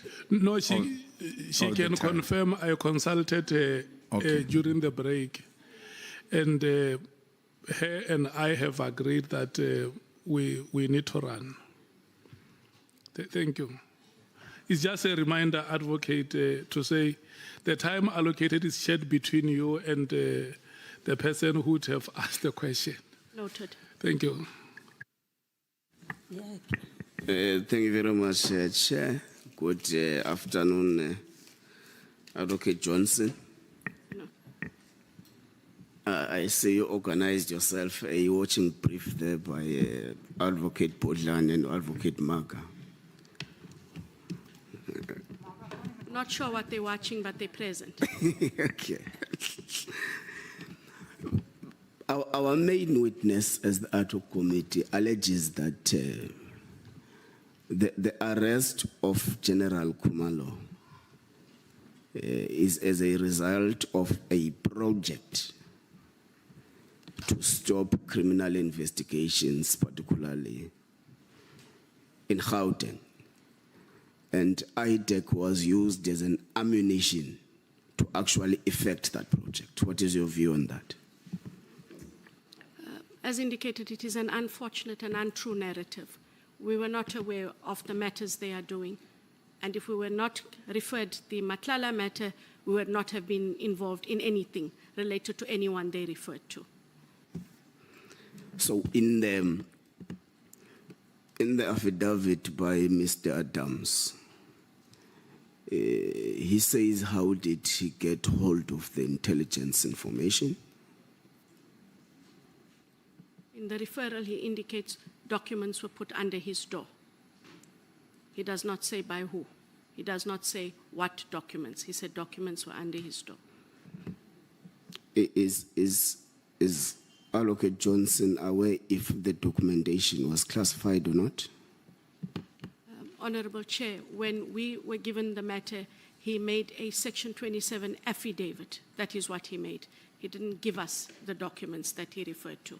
Those documents, because we don't know what they all were that were under his door, I think there are some, one or two documents that did form part of those dockets that we received from the police, which were dockets he would have opened. But he did not give us documents. So you mean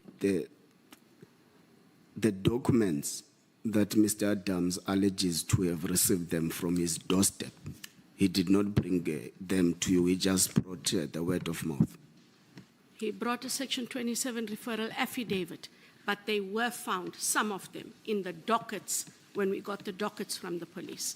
So from the side of ADEC, you are not aware whether they were it was classified information or not No, at the time Chair. of the receipt now? No, Chair, and we also can't tell you how many documents he allegedly received under his door. Okay. So, the only form of evidence at your disposal at the time when Mr. Adams came to IDEC was the affidavit, the Section 27 affidavit. That is correct, Chair, at the time he made that affidavit. Okay. There is an allegation that IDEC is actively participating in a well-coordinated attack against General Mkhwanazi, General Masemula, and General Khumalo. Are you aware of that allegation?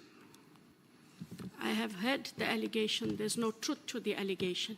I indicated earlier if that is how IDEC operated. There are criminal matters that are in the IDEC space. If all that IDEC wanted to do was go out on a witch hunt, nothing precluded IDEC from arresting and placing both Generals Mkhwanazi and Masemola on the court roll when I took office in 2022 or any time from then till now. We did not do that because there wasn't sufficient evidence in the matters we have. There's also no witch hunt against Lieutenant General Khumalo because there were no matters brought to IDEC prior to the referral by Mr. Adams to IDEC about him. So there is no witch hunt on any of those officials. Okay, but do you not think that the manner in which IDEC responded to Mr. Adams' complaints is actually fitting to that narrative? Chair, to clarify, the only reason, and I say so respectfully, that there's a buha is because Lieutenant General Khumalo was arrested. I can almost guarantee if his co-accused were arrested and not him, there would have been no questions asked. No buha was raised about the first matter where the CFO of crime intelligence was arrested. This was about the arrest of the head of crime intelligence, not the arrest of the crime intelligence officials. Okay. Is it part of Mr. Adams' complaints that there was apparently a motor vehicle that was procured unlawfully through the PKTT funds, which is privately used by allegedly former Minister Pegicele? Was it part of the complaints registered to IDEC by Mr. Adams? Not about a vehicle for the previous minister, no. Okay, so it's not part of the complaints. Not that aspect, no, Chair. Okay, IDEC is established in terms of the NPA Act and operates within NPA as an institution. But in paragraph 22 of your statement, you say IDEC is an independent entity. Can you elaborate on that? What do you mean? So when I talk of independent, I do not talk of outside of the NPA, Honorable Chair. What I mean is that we have a mandate that we are able to execute on our own, not outside of the NPA. It's an independent exercise of duty, discretion, and the powers. Okay. Do we have cases that emanate as a result of the SARS inquiry? That is correct, Chair. How many people have been arrested in relation to it? We have, the SARS inquiry is slightly different and somewhat challenging, but we have the one matter, I can only just mention the main accused only because the person is in court. We have the matter of Dumagan Ndlovu in terms of the Nugent Commission of Inquiry. And then we also do have arrests on the PIC inquiry for the Mpati Commission, but we don't have as many. because in those ones, Chair, there's a lot more investigations to be done as opposed to those that were in the State Capture Commission report and findings. How many from the PIC? From the PIC, we have 3 matters, and I am aware that there are a further 2 matters that are set for enrollment before the end of this financial year. Okay. So part of what has been leveled against General Khumalo is the fact that there is a particular irrational employment of an individual. Is it part of the complaints from Mr. Adams? That is correct, Chair. Did you go to an extent of investigating how the employment came about? Who was involved in the employment of the said person?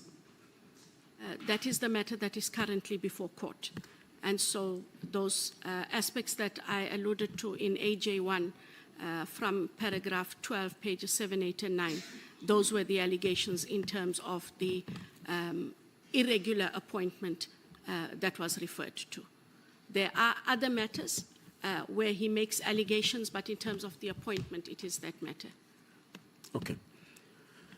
So part of what we are to check in terms of our terms of reference is to where are the systematic gaps that may be a cause of the problems that we have in the public service, even if it means legislative gaps and stuff. So in relation to the work and the mandate of IDEC, how do you think that Parliament can help to strengthen the work done by IDEC? Honourable Chair, given that we had only become permanent in August of 2024, I think Parliament has empowered us in terms of that legislation and a tweak to the mandate to be able to do our work. The Ministry of Justice has given us sufficient funding to do that work. Something that Parliament cannot intervene in, although we wish you could, was recruitment. You don't find the requisite skills as readily as we would like because all of law enforcement seeks similar skills, especially that of financial investigators and seasoned criminal investigators to deal with corruption. But I know that government had, I can't remember the program, but we have to work on a coordinating mechanism between law enforcement across the board. And what will strengthen IDEC, SAPS in all of its shapes and forms, SARS and the DPCI, is the ability to collaborate, to be able to discuss where we are in terms of strategies, matters, and processes.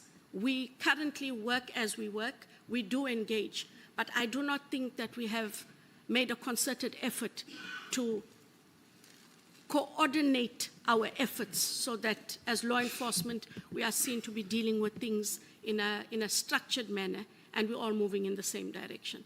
We tried to with FATF, worked, and maybe that is the kind of coordination help we need, where it becomes coordination is an accountability mechanism. Chair, thank you. No further questions.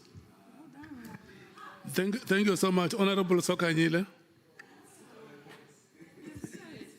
Thank you very I know much. today you are galloping. You are galloping like a horse. You did it the Usain Bolt way. Thank you very much, Chairperson. Let me go straight to you, Advocate Johnson. On paragraph 29, you indicate that the key challenge in relation to crime intelligence is the use of funds. You have raised that, whereby you are saying that crime intelligence is critical to fight against crime, especially organized crime. But the key challenge now to it is the use of funds and the lack of accountability thereof. what and where are the gaps in relation to this accountability? Can you reflect on that? So these would have arisen from previous investigations that were done and not in IDEC. I've also been listening when the Auditor General does come to Parliament to make her reports about the challenges in getting documents, supporting documents, the ability to engage with crime intelligence. It's a very covert environment. It has to be that way, but we must account for public money. And for me, those books must be audited in the same way we are all audited. I don't know how you deal with the findings you make and how much of it you make public, but cent for cent, they should be able to account. So the fact that you can take money from a Secret Service account is not the issue, Honorable Member. The issue is, what did you use it for? Did it go for the work that you are supposed to do? Because they have important work to do.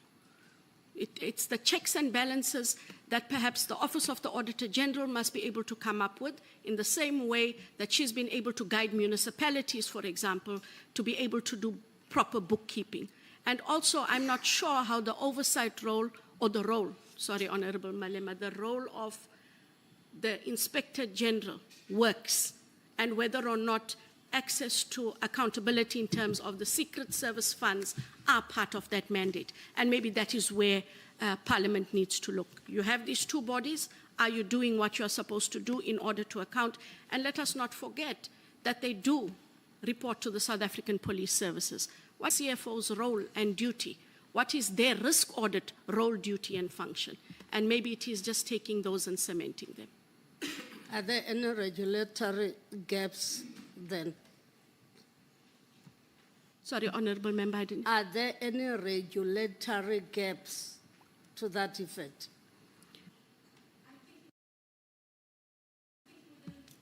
Sorry, I think within their own standard operating procedures, there are accountability gaps. Because of the Secret Service account, they are allowed to operate in secret of that account. I don't even know how much of it they account to the South African Police Services in terms of their chief financial officer. So internally, there are gaps about how they have to account for the money they use, only in the Secret Service account. The account that is open and audited is the open account, I guess, for everyday use. Okay. Then looking at paragraph 25 to 26, you make reference to the former CFO of Crime Intelligence, Mr. Solir Lazarus. This seemed to be your departure point when you are talking about corruption within the crime intelligence. You are raising that issue of the CFO. Does this not show a sense of being biased towards crime intelligence, simply based on one example that you are giving us? So there is no bias, Honourable Member. What I seek to do is to indicate how I have knowledge of that working. And it is actual knowledge based on a criminal matter and a criminal prosecution for which he was found guilty. This was the huge matter. Apologies. I'm saying that the issue of the CEO was the biggest issue if you are talking about corruption within the crime intelligence. Yes, at that time. And what has happened, which is unfortunate, over the years, we have had members of crime intelligence, senior members, asking for investigations to be done in crime intelligence for the misuse of funds. What is unfortunate, Honourable Member, is none of them are prepared to depose to affidavits. So it's not as though this has stopped or dissipated. People within that environment are really reluctant to make affidavits, especially about the use of the secret funds. This has been so even in investigations that the DPCI would have been asked to look at. They do not want to talk about it. So we're unable to help them. So it's not that it started and stopped with Major General Solly Lazarus. It continued but one was unable to investigate because they didn't give you the necessary evidence. Okay, thank you. When Lieutenant General Mkhwanazi was here, claimed that IDEC is divided into two rogue sections. The one with good men and women and all under the watch of Advocate Johnson. What would you make of this perception that the institution is having these two rogues? I mean, these two different people. You can say duplicitous in its nature, all under you. So I heard what he said. There are no good and bad teams. There's no good and bad people. What it is we might have people who don't get along with one another, as is in any environment, but there are no good people, there are no bad people, there are no evil people. In terms of the work we are doing currently, under my leadership, we are all working together. We do have disagreements, as does any institution or agency, but I am not aware of a good team and a bad team. I also heard it for the first time. Internally, nothing of that sort has been brought to my attention, that there's a good team and a bad team. One cannot lead a team of people and have them divided into good and bad. It can serve no purpose. It would never serve my purpose to be able to serve in terms of doing this work. You are neutral. I have If to you are be. not good, you are not bad, then it means that you are in between. I am not in between. I have integrity to lead the agency, which is IDEC. I ask for the people to do the same. I do not seek to divide and conquer. That is what I do not seek to do, Honorable Member. Okay. Then, with reference to paragraph 61, that Mr. Padiachi was headhunted. What is the relationship of Mr. Padiachi and Advocate Johnson's husband? So this paragraph is a paragraph that refers to him being appointed in IDEC. He was not headhunted by me. We make it clear that he was appointed in the time of my predecessor, Advocate Nhlanhla Mkhwanazi. We can get those documents from HR if we need them, but Advocate Nhlanhla Mkhwanazi would have motivated in 2021 why she required the services of Mr. Brian Padiachi. I do not know what he was doing at the time. What I can allude to is, because he was in crime intelligence, I have no doubt that him and my husband would have encountered one another. In what shape or form, I cannot answer. I do not know. But I cannot dispute that they would have known one another. He's not a friend of your husband. He was a colleague of my husband when he was in crime intelligence. Not at head office and not in Pretoria, from what I understand. Okay. I'm subject to correction. But he was at crime intelligence in KZN. And as officials, I'm sure that they would have engaged. So the claims that were made by former Minister Bheki Cele to say that Mr. Padiachi was a close friend of Advocate Johnson's husband. That would be for the ex-minister to answer. I'm not sure where he gets his information from or in what context the ex-minister would have discussed any relationship between my husband and anyone else, let alone Mr. Padiachi, Honorable Member. With reference to 65, this is my last one. You indicate that yourself and your husband, you don't discuss work-related matters at all. Is that correct? Absolutely correct. I have taken an oath, and I uphold my oath. I was very clear, Honorable Member, earlier, and I wasn't trying to be funny when I said it. I will not compromise my oath or my integrity, not even for my husband. I've not had reason to discuss my work with him. There's absolutely none, nor does he have a reason to discuss his work with me. And that is why I was at pains to say, up until today, I don't even know where his office is. I only know if he says he's going to head office where the CI head office is. And that is how we've been able to operate. It may seem like a fairy tale.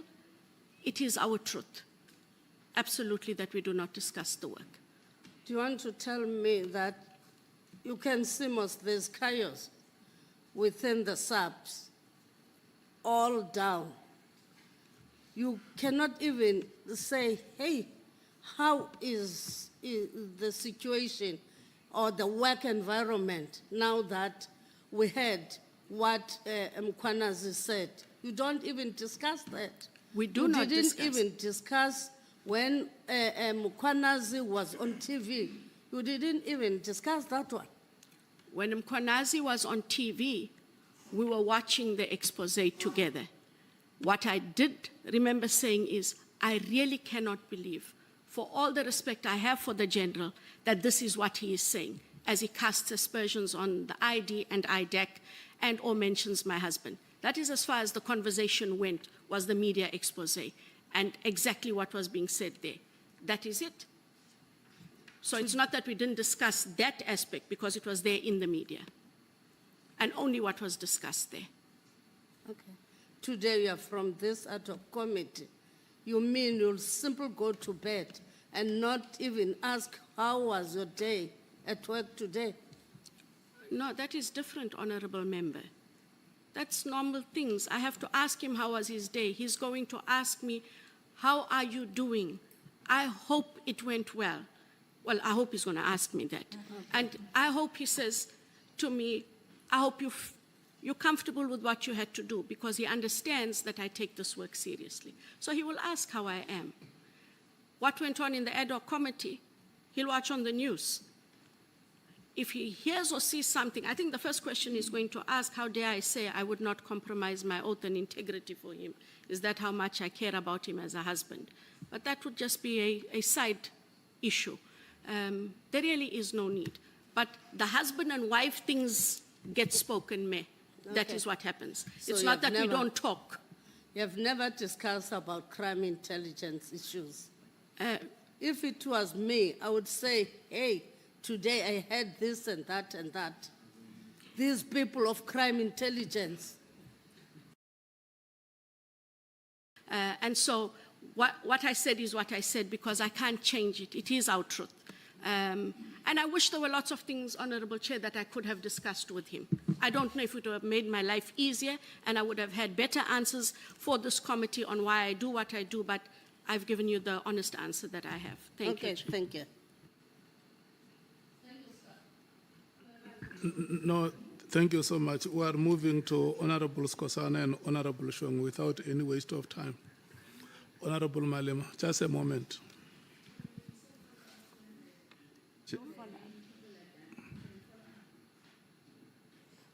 Yes, actually, it's supposed to be like that.